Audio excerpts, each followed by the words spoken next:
Welcome to the Multithreaded Income Podcast, the definitive podcast for savvy professionals who refuse to be bottlenecked by a single revenue stream.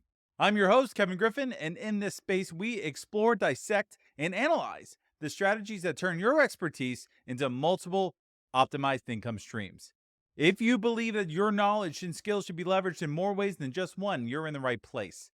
Now, in each episode, I talk to folks just like you and me who are exploring multi-threaded income on their own terms. Don't forget to sign up with us on social media for updates, exclusive content, and to just continue this conversation. Now sit back, relax, and enjoy the show.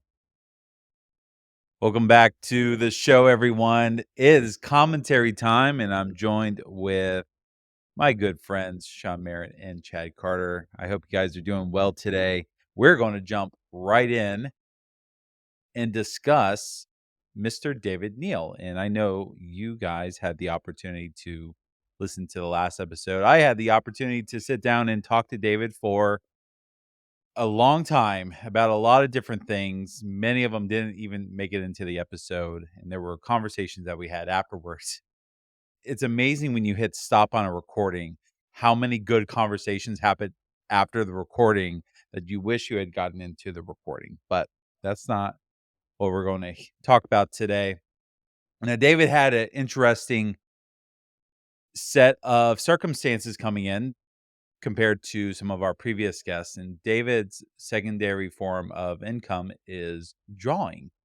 And anyone who's listening here, I'm pretty sure you have seen a David Neal avatar on the internet. If you're active on Twitter or X or on Instagram, you probably have seen a David Neal avatar because he has a very distinctive style in how he draws. And I've I know I've collected a handful of his avatars myself. He does an amazing job, and from a standpoint of someone like me, I've been able to watch him progress as a professional drawer over the past several years. It's been so much fun to see him be somewhat successful with that, because I don't think of drawing as a skill I would ever have. And David has really showed that it's something that you can develop and you can monetize. And I think the first thing that we might really want to talk about, one of the big ideas, and I'm interested in hearing your guys' feedback on this, is that David basically started for free. He knew his skills weren't quite at the par of being able to go off and do all this commissioned work. He just wanted to put some stuff out there to see how people responded. And I believe from the interview, he started with a drawing of Mr. Ray Bengo, who is a fairly large personality in the developer community. And Ray didn't like it. That was the funny part for me. He said, I'd rather have a different photo kind of copied and given the David Neal flavor.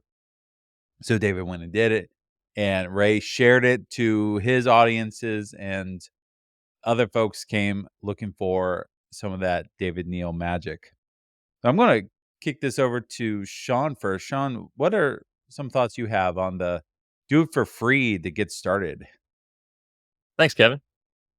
Well, I would say, first of all, it was kind of great to find how David was finally able to get one of his passions back from earlier in his life and actually find a way to use that to make an additional thread of income. It was sad at first because I think he said, what, 20, 30 years? It was pretty high. I was shocked at the number of years that he hadn't done any drawing or doodling from when he remembered it.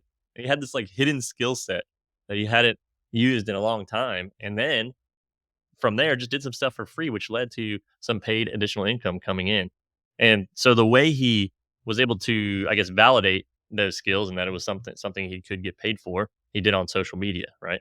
And he started that by, I think his first example, I forget who the person was, but he created an avatar of someone in the industry and just for free. And the person, actually, I can't remember. Do you all recall? Was it the person from Microsoft? Was that his first client, or was that later on the hero It was that he Ray did? Bengo. Yeah, That was the first person, right? that was the first person. Perfect. So it was pretty funny. So his initial response, he didn't like it, right? And then but he went back, made some changes, and the second response he got from him, he loved it, right? And he even changed his avatar on social media to the one that David had written for him. So used his network, used the people around him to get some validation as far as his skill sets and that it could be used for free at first. And then he started just drawing some other ones of people, putting a few other drawings out there on the web for free. Others were starting to notice that, and then randomly got a message for someone that wanted to buy it and pay him for those skills. So we see this a lot, actually. I think maybe just in the vast web now, right? With all these products that are out there, all the marketing that's going on, it's very hard to stand out anymore, right? And just do something that others are going to notice. So, unfortunately, maybe fortunately, I think the way we have to do that nowadays is by offering a free product, right? To get people in the door, build that trust, build that validation, show that you have value to bring to someone, and then start to learn from there what the actual monetary value might be for them. And it actually reminded me of another example coming up in my career. I think one maybe we don't really think of too often is an unpaid internship. Heck, I mean, think about it. Like, you're offering some free services, right? You're learning something. You're getting kind of feedback on your skill sets and things that you might want to do in your career. But at the same time, you're offering services for free and then validating that you could do the job and maybe even get an offer from that company, or you at least can put that on your resume later on for someone to actually hire you. I had a story of someone who interviewed at the company I'm currently at. So one of the products that we do involves a website crawler, and during his interview process, or before his interview process, actually, he built a website crawler and sent it to the interview person just to show, like, hey, I can do this skill. I went ahead and took the time to do something for free, right, for your company, just something you were interested in maybe doing. You may not use it, but I was able to show my skills off, validate it, and he ended up getting the job as part of it. Now I know it's a little different process. It's more of the employee model. But a few other places you see this are, software as a service products. What do you notice about those nowadays? Even apps nowadays, there's always typically a free trial, right, up front, and getting people in the door, using the product, feeling the value of it, and then trying to convert them into buying it later on. One other way in the consulting space, I actually did this recently, is the discovery part where you're actually learning about the problems that you're trying to solve for someone. I was just been networking with people locally here where I'm at in the local chamber of commerce, and through that, just, hearing some of the problems people need help with in the tech industry, and offered some of my services to say, "Hey, I can help you. I can at least come talk to you and maybe try and find someone if I can't help you," and such. And I know that can lead to in the future, if you have a lot of clients, you can actually start charging for that discovery process. And maybe Chad or Kevin can speak to that here in a minute. But just me offering some free kind of discovery questions up front, I was able to build some trust. They wanted someone locally that they could talk to about this as well, validate that they could get the services they needed. And then I ended up getting that job as well. So now I have another thread of income coming in for consulting that just came from wanting to help someone out with the problem they have. So the discovery process, if you're new early on, you could offer maybe some of that discovery, just learning about the problem and helping someone for free rather than charging for that upfront. It's funny, a future guest we're going to have on the show is Mr. Michael Buckby, and one of his favorite things to talk about is the idea of programming marketing, so building a tool to support the thing that you're actually trying to sell. And Sean, you just reminded me of the very many things that he's talked about.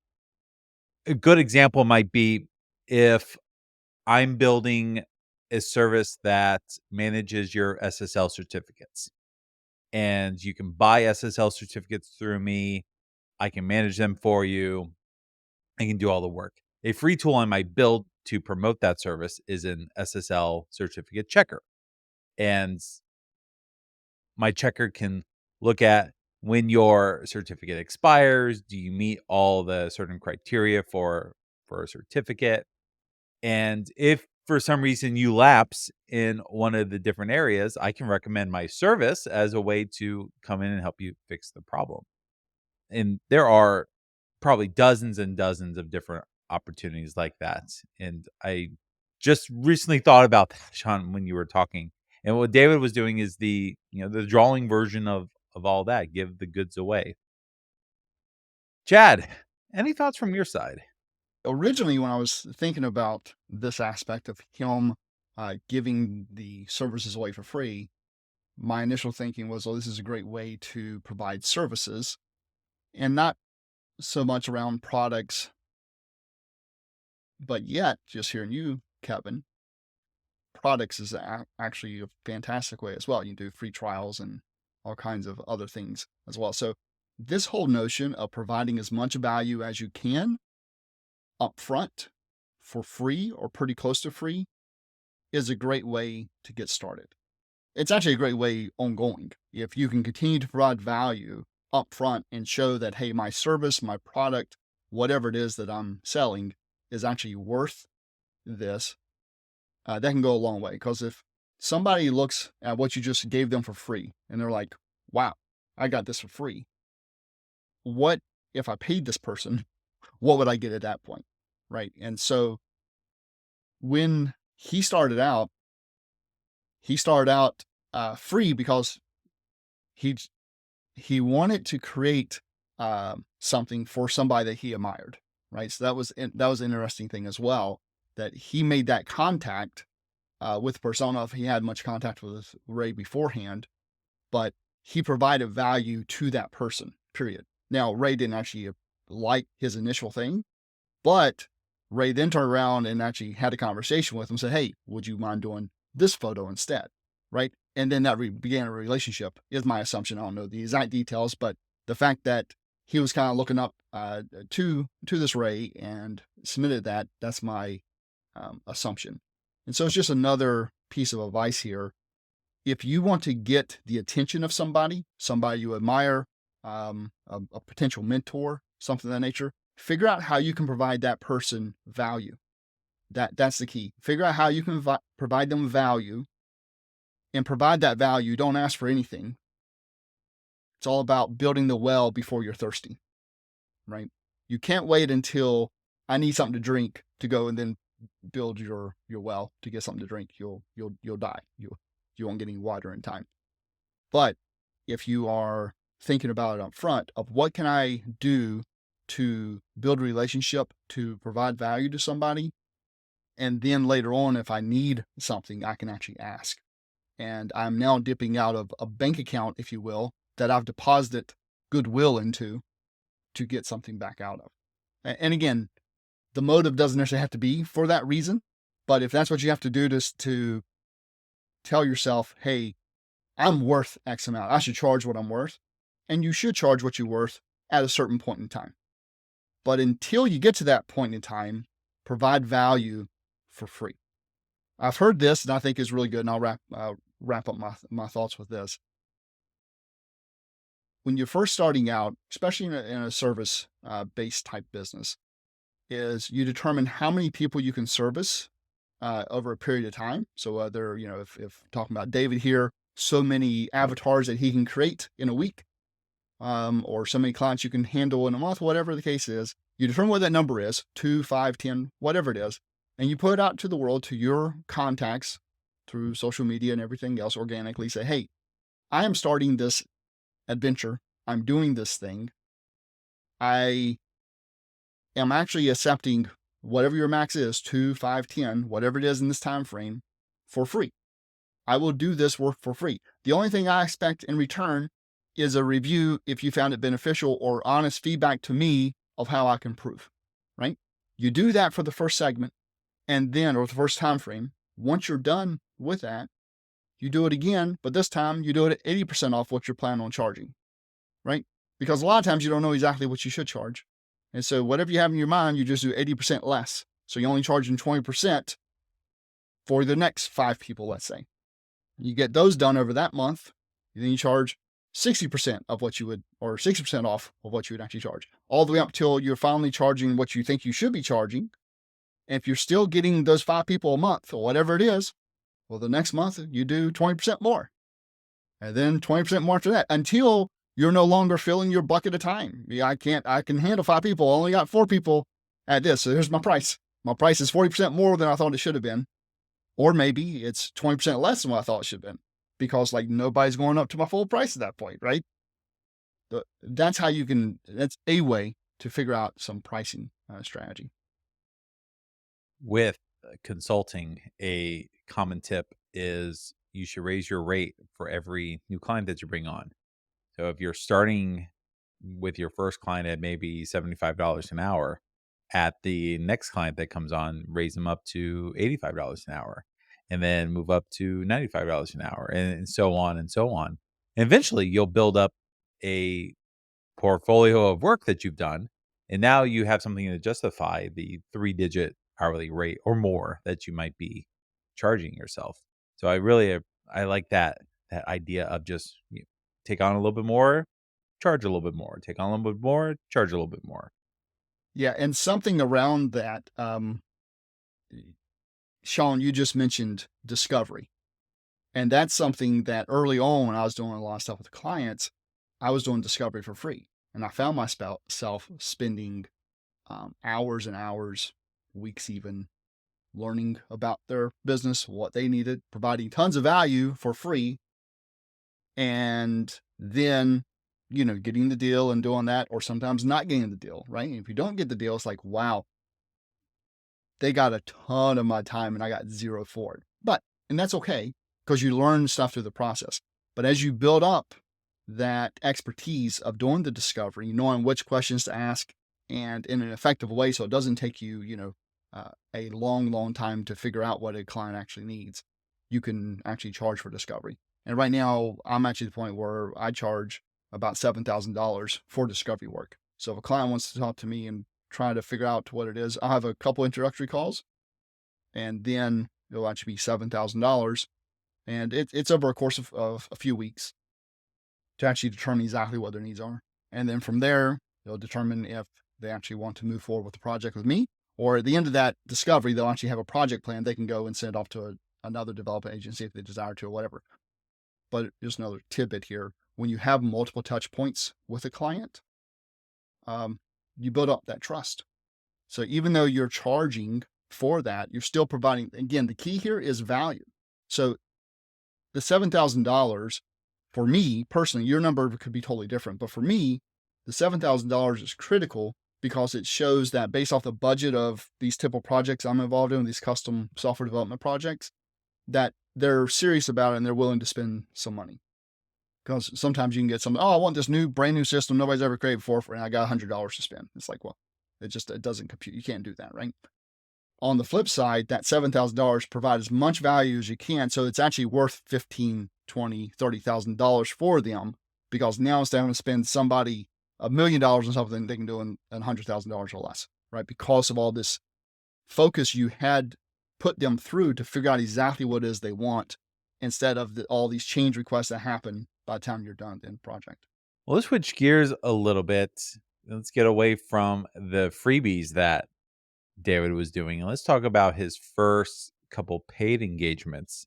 And one of the things we noticed listening to this episode is that David didn't do what we obviously think he should have done, and that is go out, set up an e-commerce site. He needed to go get an LLC. He needed to set up his bank account. He needed to go get stickers. He needed a logo. He needed the business cards. He didn't do any of that. And we all know that's the obvious first step to any new business venture. No, David just went out there and said, I will take your requests via a Twitter direct message or an email and pay me through PayPal, which seems like it's the simplest possible thing you could do to just start collecting money. Sean, let's jump back over to you and get some of your thoughts on that, starting with the simplest thing first. Sure. Well, I love what you hit on there first, as far as all the things everybody thinks they have to do to start a business, right? Uh, when we did Two Frugal Dudes, I think we even did this as well, where we said we're not going to incorporate until we make our first dollar. And our accountant told us that we could backtrack all the expenses that we do actually pay for, all the other business things we might buy ahead of time before we actually incorporate, and want to start tracking all that expense against some income that we would generate. Otherwise, it might not really make sense to even go through the process of getting an attorney, an accountant, setting up the LLC, all that stuff. I know people that like think that they have to go trademark their brand before it even has any value or anything. Like someone else is going to steal this. And I think I also learned that even in the patent space, and you probably want to fact check. Excuse me, you probably want to fact check this, listeners. But I believe I was told I was told this actually, and I don't know if it's actually true. We need to find out. But if you actually end up selling anything, then you own some type of rights to that patent later in time down the road. So even if someone else tried to go get a patent, or if you when you do eventually try to get the patent, as long as you can prove that first sale of the product from some previous time through some kind of receipt or transaction, then you actually own the initial rights to the patent to that. Now, all of these I just said about like waiting to incorporate the patent laws and everything, I'm not an attorney, so you should always consult with someone first. I mean, there are some liability protections and other reasons to get incorporated, depending on the line of work you're doing and how much risk you really want to take individually when you're going out to do some type of consulting work or individual product. So that risk appetite is ultimately your decision. In my case, and in the case I know sometimes with Chad and Kevin here as well, we choose in many cases because we've been involved in many startup companies, so maybe not go all the way gung ho right away and spend all this money to just try and get the entity set up without making that first dollar, or at least having a path to it where we know that first dollar is coming in. I have actually done that as well on consulting gigs, where I will go and actually get the check to to the company that I'm coming to the client as. Once I have the check, I'll incorporate deposit the check as well. Because it might actually not actually come to fruition. I don't do a whole lot of consulting gigs personally. I'll do them every once in a while because the fact, kind of what Chad was talking about there earlier, where it's just based on how much time I have and how many jobs I really want to take on currently. So luckily, when I do actually have a project I want to do, I can charge a high enough rate to actually get that done. But as far as like scaling, I love what you've said in the past, Kevin. I think you've said it many times to me personally, and you've heard this advice from others where you don't do the things that or sorry, you do the things that don't scale initially, right? Start with the things that don't scale, gain the traction that way, do the hard stuff that, you're worried about later on that you'll have to set up this, awesome system to be able to do all this work. It's the whole analysis paralysis stuff we get stuck in as software developers. Actually, my favorite software development principle is Yagni. You ain't gonna need it. I haven't because so many times have I thought that, hey, if I build this, I solve for every problem that could happen, or the customer might need this. I go and build something that's not actually needed yet in production, or that the client doesn't really need yet, just to kind of save me of something I think I might need later when I'm trying to scale this business or make it generic for multiple types of clients in different industries and such. The truth is, when that actual use case comes around and someone wants that need that I thought they needed, it's completely different than I thought up front, and I have to change something anyway. So I do actually end up having to go around and doing some rework later on as well. Um, so yeah, I would just the use case or the client you have in front of you, think about what do I really need to scale and what do I not? What can I do manually today? What can I do simple through PayPal or Venmo, or even talk to my accountant, like I said earlier, and see if I can just keep track of some expenses on a spreadsheet and just send that later to my accountant down the road when it's time to do taxes versus going out and getting all the subscriptions for QuickBooks and all the other SaaS products you may think you need to run your company. I started my consulting in the worst way, right? I went and set up the bank account, I set up the business. I did all that work before my first check came in. And in hindsight, I probably didn't need to do that. Even for a lot of folks out there, if you're consulting, you could technically take the money and put it under your personal accounts, and you'll file that as basically you're a 1099 under your personal social security number if you're in the US. If you're international, yeah, we're not even going to talk about that because that's a whole different set of rules. But then what happens is text time, you say, all right, I made several hundred or $1,000 worth of additional income that wasn't taxed, and your accountant or whoever you do your taxes through will figure out how much you owe. We don't recommend that because you end up paying substantially more in taxes on that money than you would if you were going through some sort of legal entity. But that's, yes, some really good advice is the things that don't scale. And eventually you can start to automate and you can set up the systems for the stuff that you're doing by hand. Chad, what are your thoughts on doing the simplest thing first? Yeah, I believe that those that take action are the ones that win. I've spent way, way too much time over my life not taking action, being in analysis paralysis, figuring out what the best thing to do is. Okay. I heard someone recently say, you can get almost anything done that you want to get done, something to learn, in 20 hours. I thought that seems really short. But they said this, the problem is it takes the person 20 years sometimes to do that first hour because they're not taking action. They're thinking about stuff, they're reading things, but they're not learning as they're doing. So a lot of times the software guys, it's very common to some new tech comes out, you kind of go learn the tech, that's kind of cool, but you don't use it. You didn't really learn it, until you actually get in there and you start working with it. You start working with it, then it becomes real to you. But it's that taking the action of actually creating some project with it, not just watching some video, reading a book, and not taking action on it.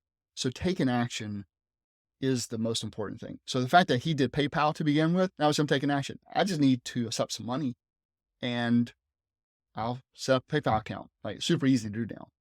I've talked to folks who have only just accepted a credit card over the phone, and then they've gone through and actually pretty much typed that into PayPal themselves or whatever. So the user didn't have to go set up, this is kind of earlier on, but the whole key here is start simple, start with stuff that doesn't scale. On the whole aspect of business entities that you're talking about, obviously none of the three of us are accountants. None of the three of us are lawyers.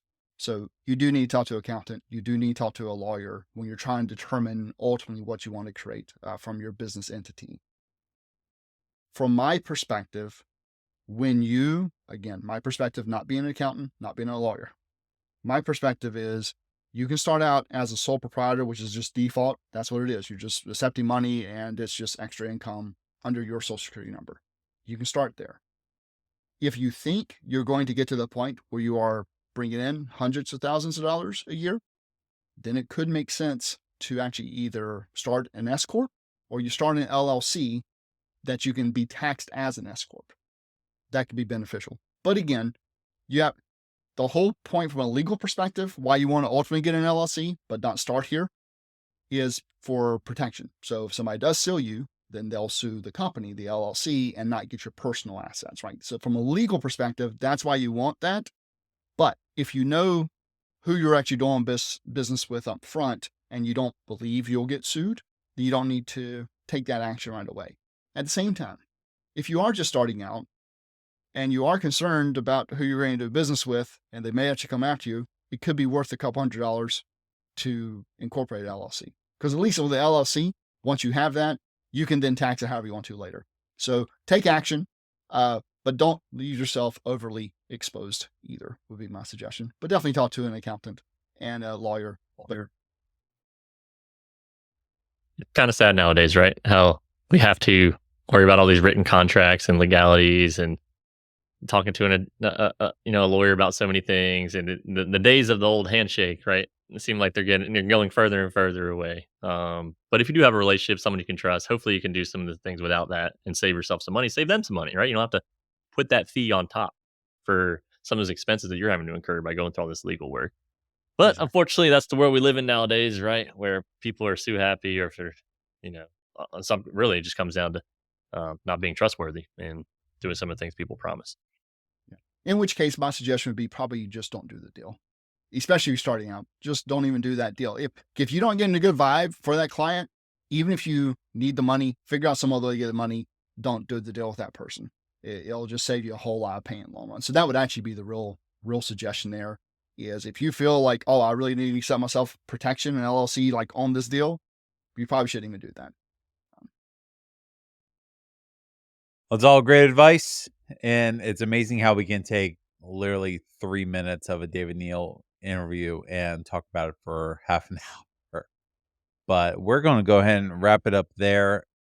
Sean, Chad, thanks for hanging out with me and talking about David Neal a little bit more. And I'll be back with you next week with our next great episode of the Multithreaded Income Podcast. Thanks, everyone, for listening. Thanks for listening to the Multithreaded Income Podcast. I've been your host, Kevin Griffin. Please reach out to us on social media at MT Income, wherever you get your socials from. And feel free to join one of our upcoming challenges at multithreadedincome.com. We'll see you next time.